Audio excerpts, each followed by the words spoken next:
Yığıb məni bu gün deyir ki, mən bu qolbağı Sədərəkdə 15-20 manata görmüşəm. Maqnit qasırğasıyla başı ağrıyan insanlar, məni bunlar daha yaxşı başa düşərlər. Kompüter şüşası, telefon işlədənlər, ümumiyyətlə hamı işlədir, məni yaxşı başa düşərlər. Gətir görüm onun sertifikatı hardadır? Onun pasportu hardadır? Bax, qolumdakı bəylər üçündür, bu isə xanımlar üçündür. Hani onun təsiri?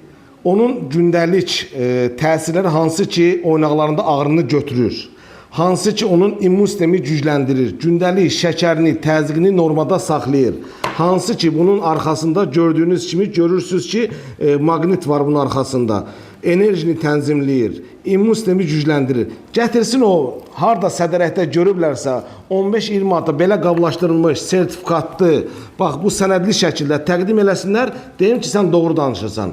Əziz insanlar, aldanmayın. Orijinal məhsullar sənədli, sübutlu bu qolbaqlar bizdədir. Kim sizin üçün maraqlıdırsa əlaqə saxlasın. Ziyalı insanlar mənim nə demək istədiyimi yaxşı başa düşür. Siz görə bilərsiniz beləsinə qolbaqlar, amma sənədli, sübutlu görə bilməzsiniz. Bir də ki onların maqnit titan qolbaq olduğu mümkün deyil. Cihazdır bu. Cihazla qolbaq arasında fərq çoxdur. Siz 10 manata, 15-20 manata tapa bilərsiniz. Amma sənədli şəkildə sizə bunu heç kəs verə bilməz o qiymətə.